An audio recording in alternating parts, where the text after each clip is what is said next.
Sur le point des inondations, vous avez suivi qu'un comité interministériel s'est tenu cette semaine sur la question et avec la participation de tous les maires des districts d'Abidjan et le gouverneur du district.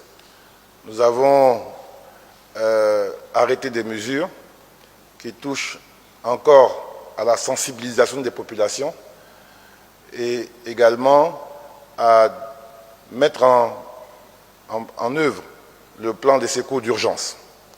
Le ministre de la Santé vous l'a dit, le bilan de l'éboulement d'Anyama est ressorti à 16 personnes décédées et des blessés. Il y a eu également 52 ménages qui ont été déguerpis de leur site d'habitation, qui ont été reçus dans une église et dans une mosquée.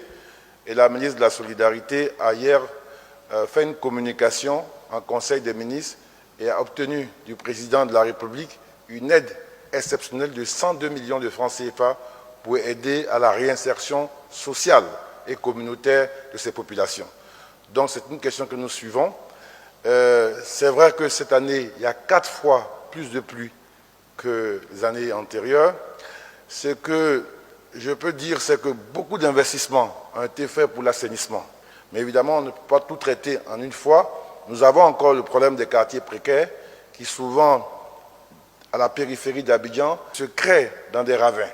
Donc nous lançons encore un appel à toutes les populations. Protégez vos vies, protégez vos familles. Ne restez pas, quelle que soit la situation, ne restez pas dans ces zones à risque. Préservez vos vies. Trouvez une solution. Il y a des centres d'accueil, des centres sociaux au niveau des mairies. Trouvez des solutions, mais ne restez pas dans des zones qui ont été clairement identifiées comme des zones à risque.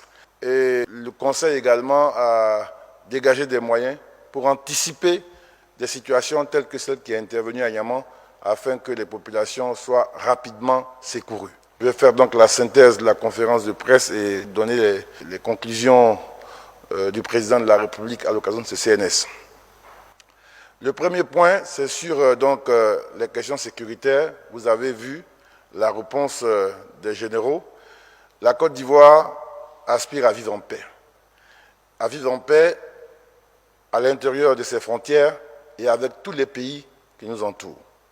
Nous sommes l'ennemi de personne. Nous avons des conflits avec personne.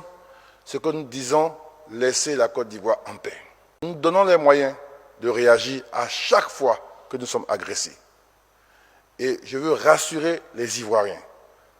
Je veux les inviter à une étroite collaboration avec les forces de défense et de sécurité. Nous sentons évidemment la pression sur notre territoire, particulièrement au nord, de l'infiltration de certains groupes qui veulent semer la terreur.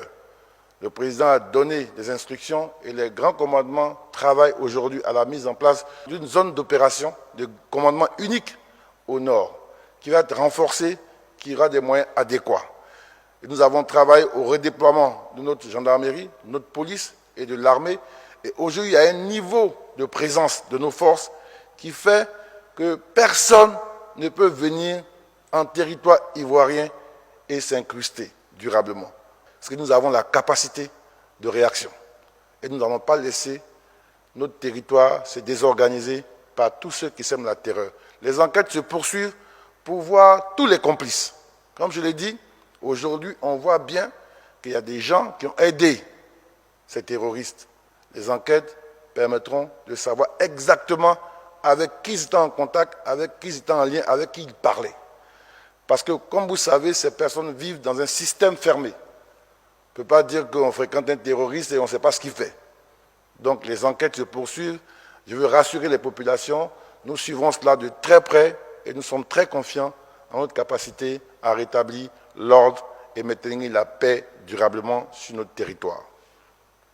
Au niveau de la riposte sanitaire, le ministre vous a fait l'exposé à travers la lecture de ce communiqué. C'est vrai, ces temps-ci, nous assistons à une hausse des cas de contamination. Le virus circule. Le président a tenu encore à lancer un appel aux populations. Observez les mesures barrières.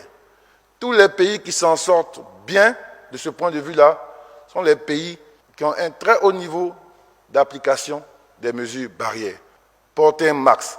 Le président a demandé une réunion spéciale pour voir comment renforcer la disponibilité aux populations des masques et nous assurer de leur port. Sinon, il y aura des sanctions.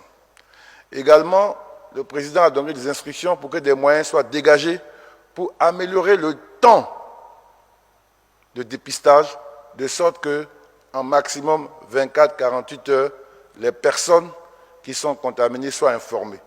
Et il a demandé que les personnes qui font leurs tests se confinent elles-mêmes par autodiscipline. Parce que quand vous faites le test, ça veut dire que vous-même vous avez un doute. Mais le temps du résultat, si vous allez contaminer vos amis, vos parents, vous n'arrangez pas la situation. Donc pendant que vous avez fait le test, vous devez attendre le résultat. Et s'il est positif, vous vous confinez immédiatement. C'est ce que tout le monde fait. Et ensuite, les services de santé viennent pour la prise en charge.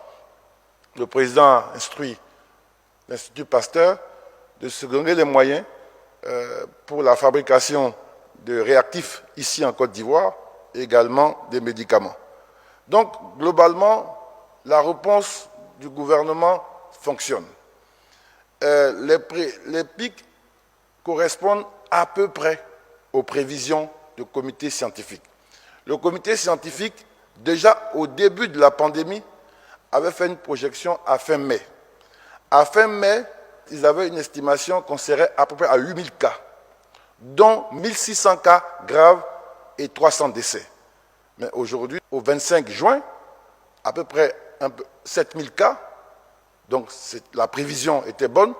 Nous sommes à peu près à 300 cas graves, là où on attendait 1600 cas graves, et nous sommes à 58 décès, là où on s'attendait à 200 à 300 décès. Donc, du point de vue de la prise en charge et du suivi de la riposte sanitaire, nous pensons que les choses sont bien gérées. Mais il faut arrêter la vitesse de contamination. Et ça, c'est le travail de chacun de nous.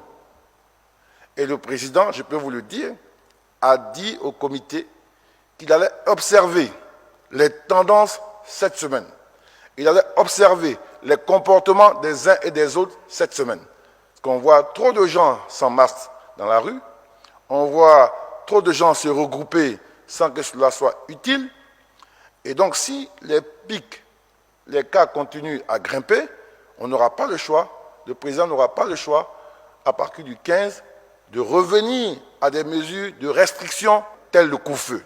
Il est important, et c'est un message fort, il faut que nous prenions conscience que cette maladie elle est dangereuse pour nous-mêmes, pour nos familles, nos parents, surtout les personnes vulnérables, et notre comportement peut nous permettre de nous épargner cette maladie, à nous-mêmes et aux autres.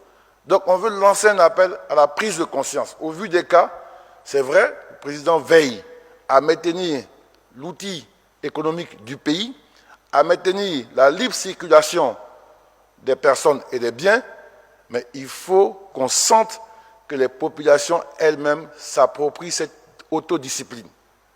Il faut qu'on sente que les populations ont une conscience de la maladie. Sinon, on sera obligé, comme vous voyez, dans le cadre de la deuxième vague qu'il y a dans certains pays d'Europe, à des mesures de reconfinement. Et ce n'est pas ce qu'on souhaite pour chacun, ce n'est pas ce qu'on souhaite pour notre économie, mais ça dépend de nous. Donc, le président compte sur la conscience de chacun, de faire en sorte que nous puissions respecter toutes les mesures barrières qui ont été édictées par le comité scientifique. Je vous remercie.